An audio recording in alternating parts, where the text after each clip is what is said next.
Welcome to Coffee and an Interview.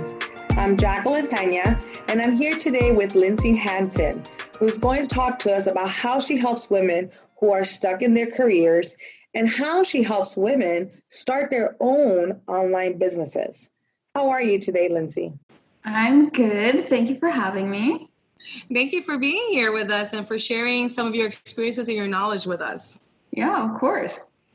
So I'm going to jump right into it. I know where you are now in your journey. How did you get here? Tell us a little bit about yourself and how you got to this place where you're coaching women in terms of career change and starting online businesses. Yeah. So I started my career as an accountant, so not anywhere close to what I'm doing now. But like I said, I went to college for accounting. I got my master's degree. I got my CPA license. And then I started my career in public accounting back in 2017. And I hated it. I didn't enjoy the work. I didn't like the whole corporate environment, sort of 9 to 5 thing of having to ask for time off and working myself to death, burning myself out, not getting enough sleep. I didn't feel like I had time to really focus on myself. And so I didn't enjoy the 9 to 5 thing. I also wasn't passionate about the work I was doing. And so I was feeling really unfulfilled and sort of like I was in my quarter life crisis. I was like, I can't do this for the rest of my career. I need to figure something out.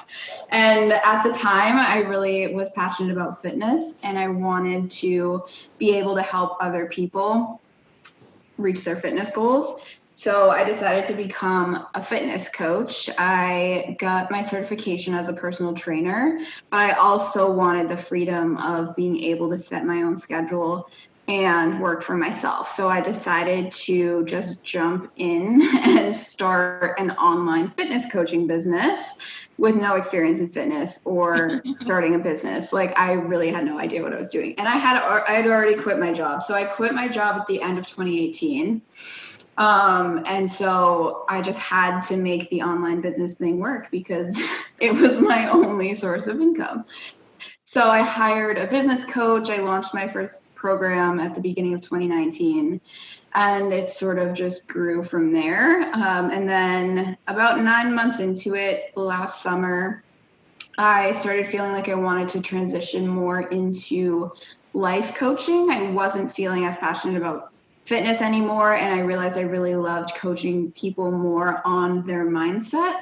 And I think I had always known that life coaching was more of what I would want to do long term.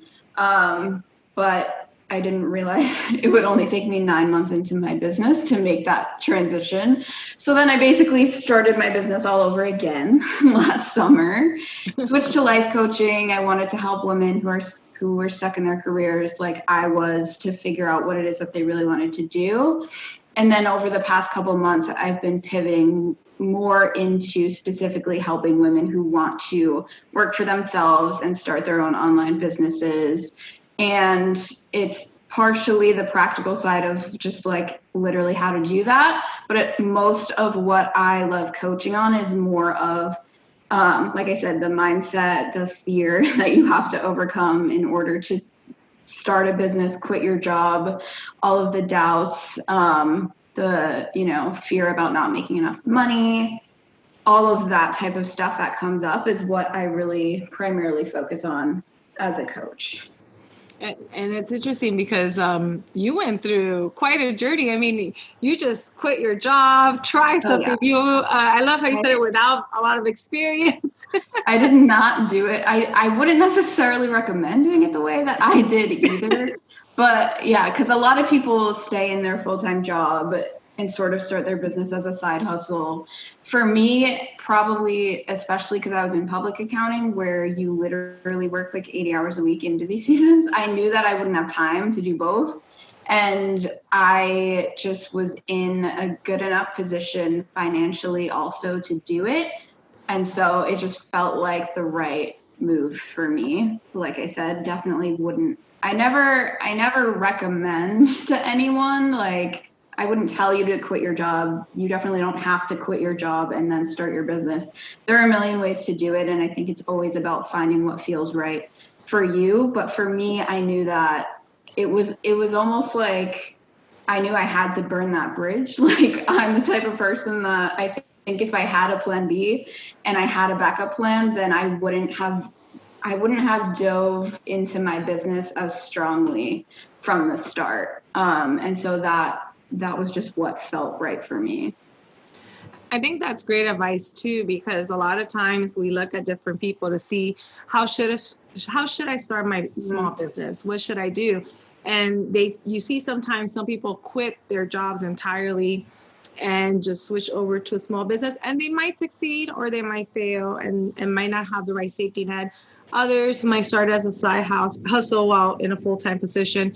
I know that for myself, I knew I needed some time off, so I had saved money to live on for a year or two before I transitioned out of my full-time job and started going into my different adventures. So there's so many different ways to do it, but it depends on who you are, where you are in life, and what kind of business you want to start, in order to know what kind of advice works for you. So I think it isn't a one size fits all, and it's great that you share that with us. Yeah, I definitely agree. And then in terms of, tell us a little bit about your coaching business itself. How you talked a little bit about how you helped your clients. Do you want to share a little bit more about the kind of work you do when it comes to that midlife transition? Anything you didn't get to share already? Sorry. And I said midlife, I meant career transition, whether it's in a quarter life or midlife. Yeah, I went into midlife thinking about myself. I'm so sorry. But I also love that you mentioned the quarter life crisis, because we don't talk about it enough. And so I will have some resources in the podcast description as well on quarter life crisis and midlife transitions for all of our listeners. Yeah, that's really good. So my coaching focuses, I consider myself a life coach, right? Not a business coach. So like I said, it's not so much about the practical, how to start your business. Obviously you need those things. And like, I can help you with those things, with the marketing, the selling, and all of that.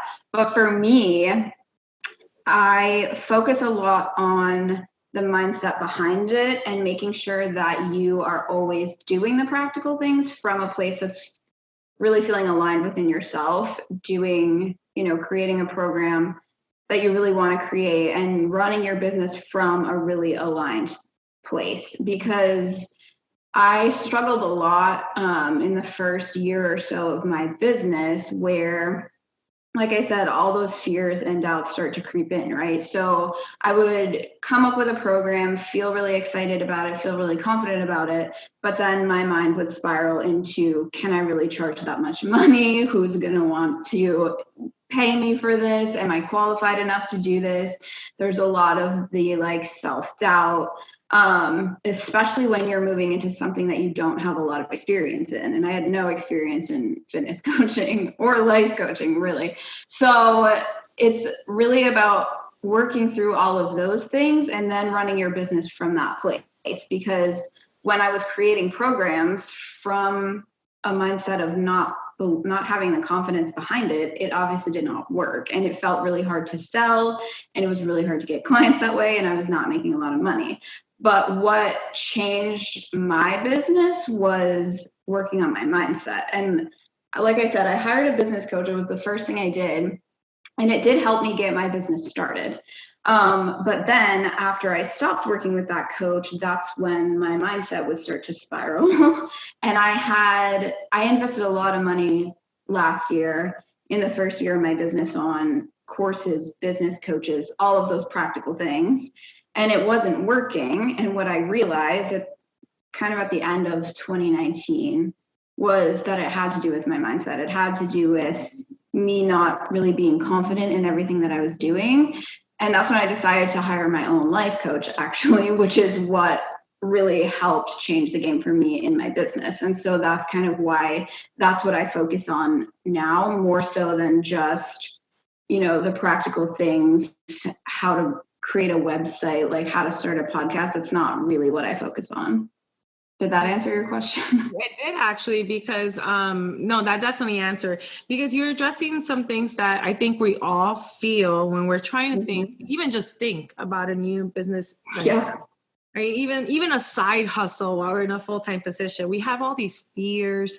And even in starting the podcast, I had so many fears that it wasn't the content that held me back. It was my own fear of just getting out there. And once I got out there, I was like, all right, we got this. Let's start talking to people. But fears, self-doubt, and then so many questions, because we doubt ourselves. So we don't know how much to charge for our services. And oh my goodness, am I charging too much for this service? I haven't had all these years of experience. I'm not like her. Then we start comparing ourselves to other people who are in the same business. I'm not like her. I'm not ready. I can't charge this much because I'm not like him. And I think that all this negative talk, this internal negative talk, really affects how we move forward. But it also affects the success or failure of our business. And if we have all these negative thoughts in our head, and all these voices, we will hold ourselves back from our own success. Yeah, for sure. I don't remember where I heard this, but I remember hearing this, and it stuck with me like ever since last year, whenever I heard it, is you never have business problems, you have personal problems that leak into your business. And I think that's so true. And for me, what I believe is that like the practical things, having the marketing strategy, the sales strategy, whatever, will help you scale your business if you already have a good foundation.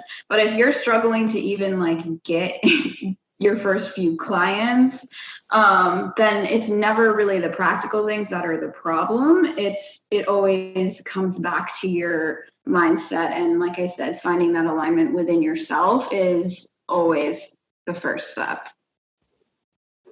That's great. That's great advice. And that's a great point as well.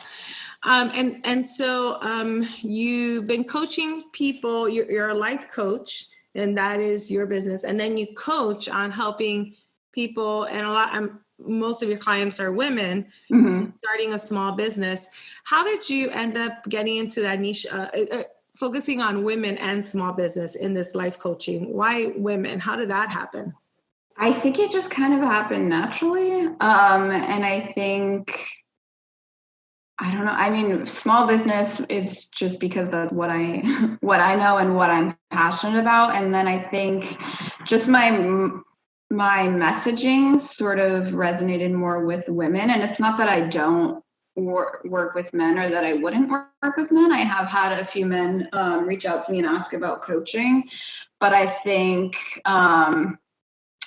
think men also tend to be more practical, right? So they are going to be the ones who probably would seek out a business coach rather than thinking, I want to start a business, maybe I should hire a life coach, right? And I think my messaging connects a lot more with women who are maybe even a little bit more spiritual and really connect with, I guess, my message of, finding alignment within yourself and making sure you have the right energy behind all of the things that you're doing.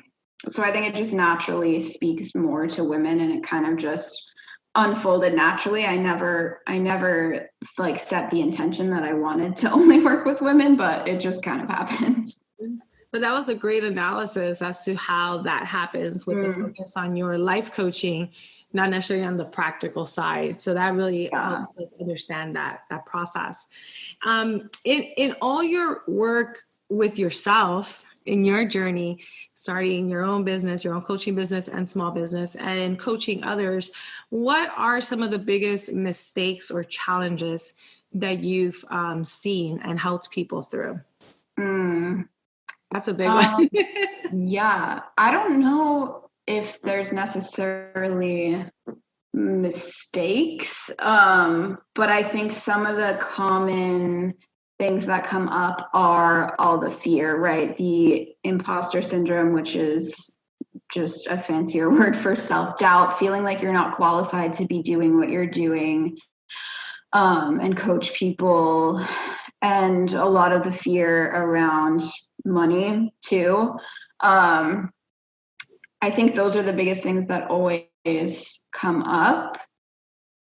What else? I mean, I'm trying to think of like mistakes. I don't know, but I think the biggest thing is like what got you into a career that doesn't feel fulfilling for you is that you know, we're listening to all those fears and doubts, right? And maybe it always stems back to a lot of times your childhood and like what you saw maybe your parents do. Like my whole childhood, I saw my mom working in jobs that she hated, and I never really felt like I had any other options. Like it, to me, it was normal to hate your job.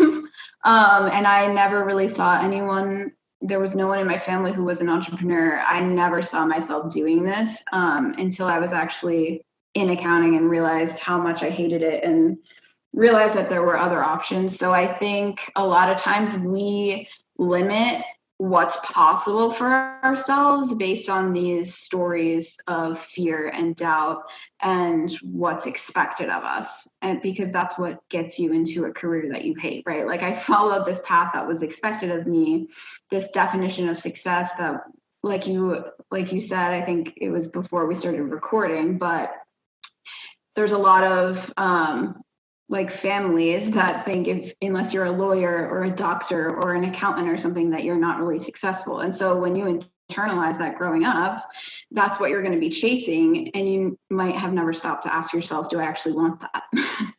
So I think it's a process of almost relearning and rewriting your own definition of success and what you want for your life, and then working through all of those fears and doubts that come up along the way so that you can create the life and business or career that you actually want. Yeah, and that's a interesting point in terms of success and how we define it, because we're raised with these definitions of success and we don't always come up with our own. Mm-hmm.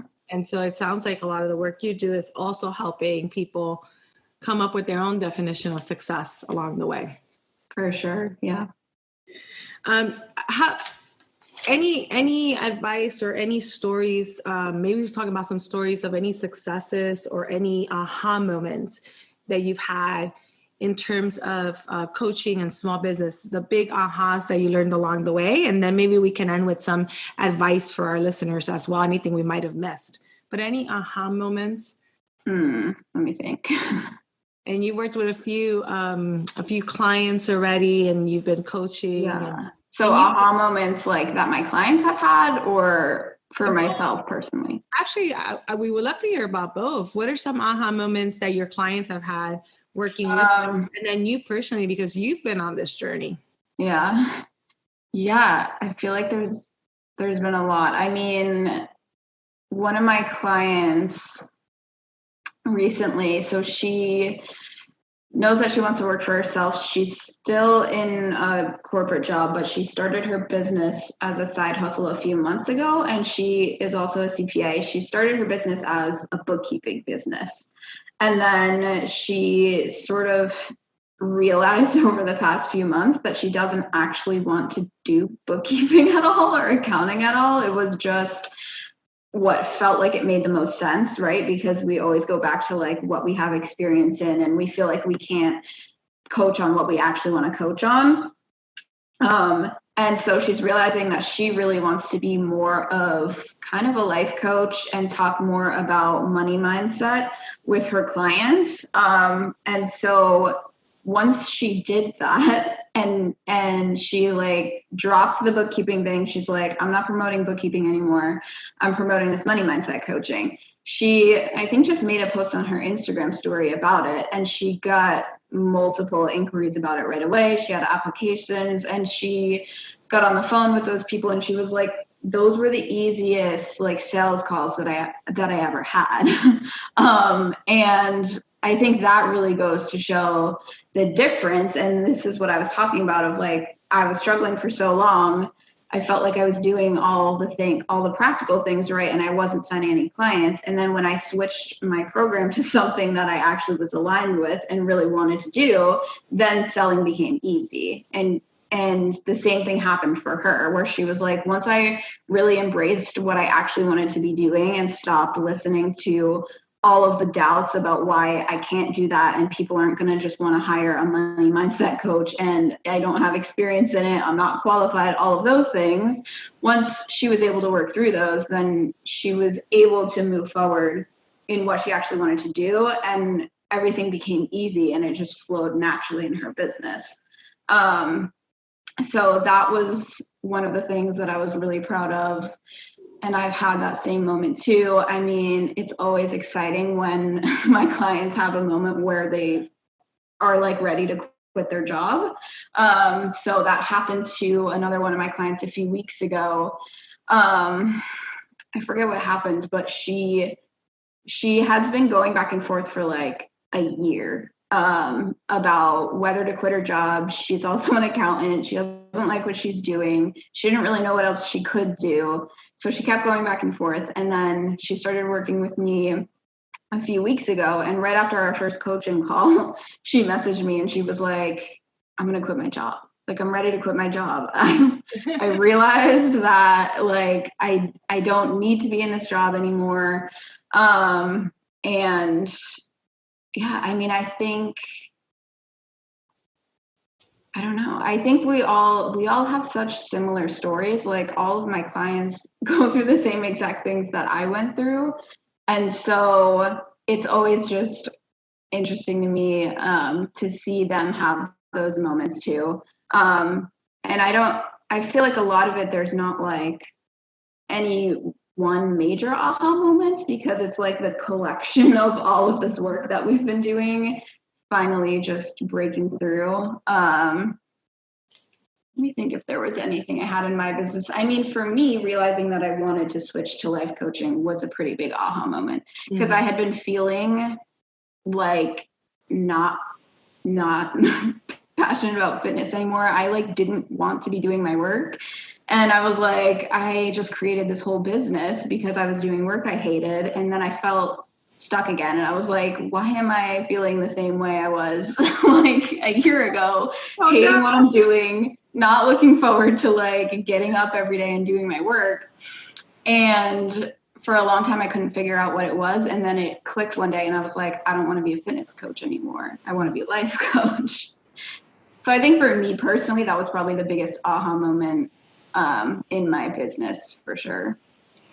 I got so much out of that conversation just now, sharing your clients' aha moments and your own.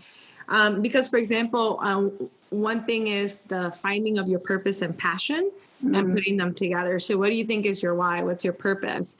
But what's also your passion, and putting that together to create a business, whether it's a side hustle or your main hustle, for lack of a better term, but being able to put that together. I think that's a great message, and that it happens through trial and error, because sometimes we think we know our purpose or we think we know our passion, and sometimes we have to play around with it a little bit, because we might have not gotten it right because we haven't had time to really play in the purpose or passion fields or sandboxes enough, because we've been in our careers. So I think that's a great message too, that it's okay to learn through trial and error in this process. And another message you've been sharing is that this is okay at any stage of life. Doesn't matter if it's it doesn't have to be a quarter life crisis or a midlife crisis, right? It can be your 20s, your 30s, your 40s, your 50s, your 60s. At any point, you can say, I'm ready to make a change, and you can do it. Yeah, that's so true. I think it's never too late, you know? And honestly, what was I talking about? I was talking to someone the other day.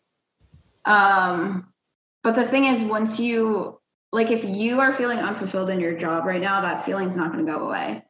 It's only going to get stronger until you make a change. So, if you're try to ignore it, that's how you end up in a midlife crisis. So to me, I knew that if I ignored that, that's where I was going to end up. So I was like, I can do this now, or I can do it in 30 years when I have probably a family and a lot more responsibilities.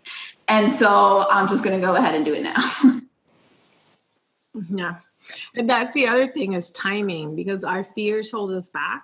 So I can't tell anyone when it's the right time for that person. to make a transition, whether they're doing it as a side hustle or a main hustle, but timing is everything. And for each person, that's a little bit different. For me, it just happened to be perfect timing in my early 40s, but that might not be the case for someone else.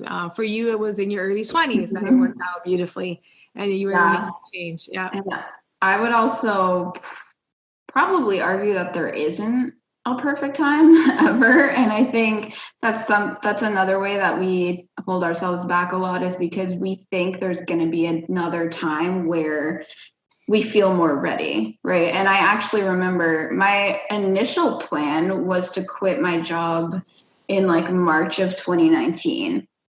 But really the only reason why I had planned to wait that long is because I felt like I wouldn't be ready. Like I was scared.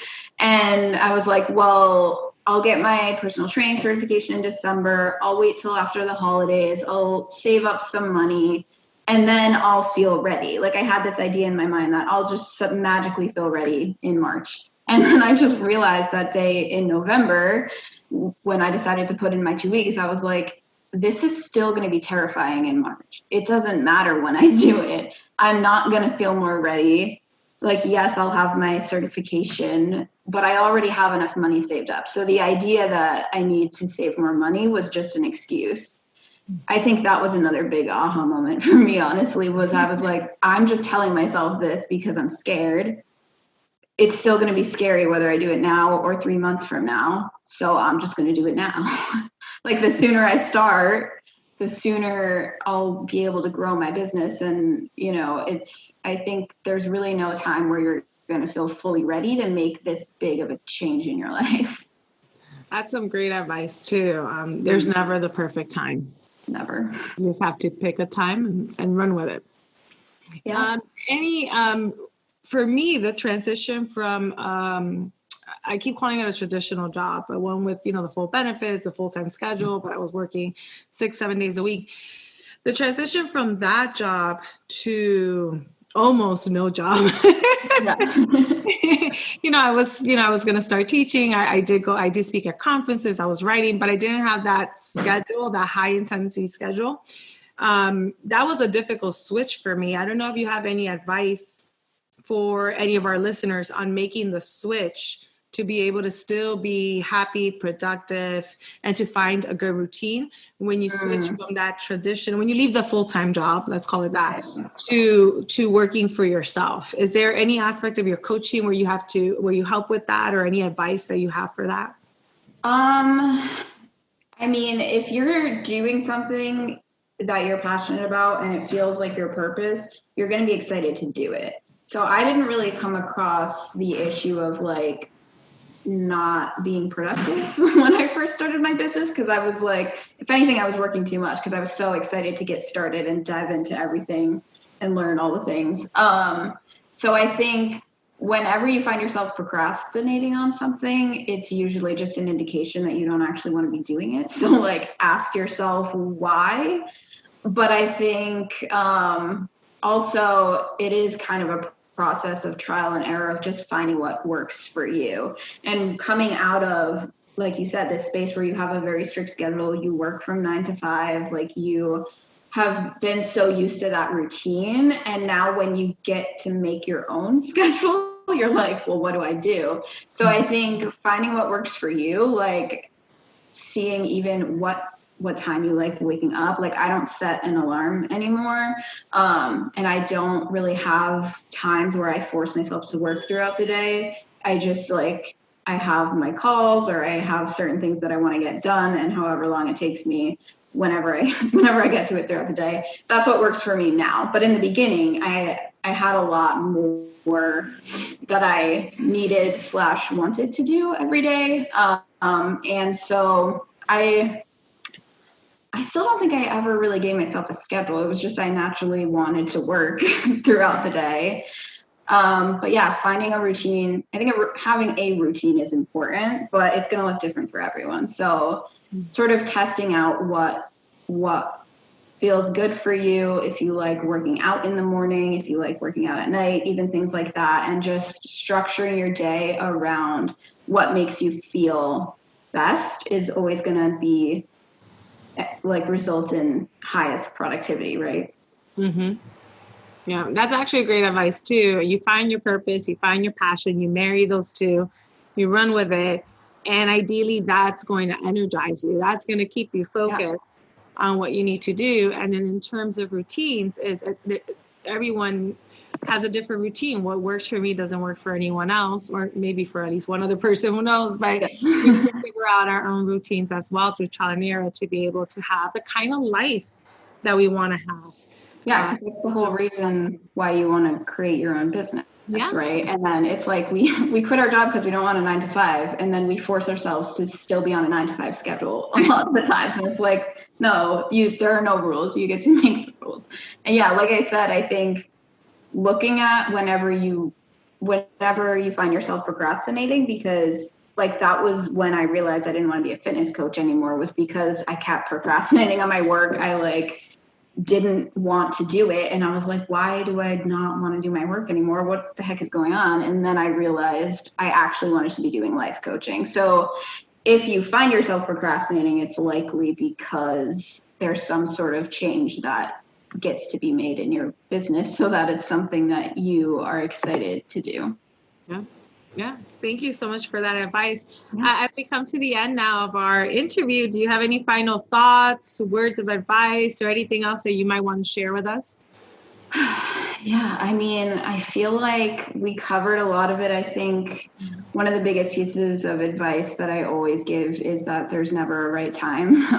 And thinking that it's going to be less scary at some point in the future is just usually an excuse, because it is scary and it's always going to be scary. And then, like I said, if you're feeling like you're stuck in your quarter life crisis, or just feeling like you're not fulfilled in your job, that feeling isn't going to go away. So you can trust yourself, listen to that feeling, follow your intuition, follow what feels like your calling, follow your passions. Because like I said, I think the biggest thing for me was when I realized it wasn't all about the practical things. And the issue for me was that I was doing those things from a place of not feeling aligned within myself, not feeling confident, listening to all the fears and the doubts. And so if you're feeling stuck in launching or growing your business, I would say to look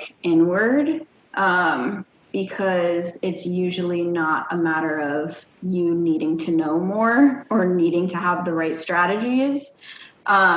Because if you're taking action from a place of alignment, your energy is going to draw people to you. And so you already have everything that you need inside of you to create the business and the life that you want. That's my biggest piece of advice. Sounds great. Thank you so much. And thank you for, joining me today for an interview. This was an amazing interview. Thank you so much for sharing this experience and this advice with us. Thank you so much for having me.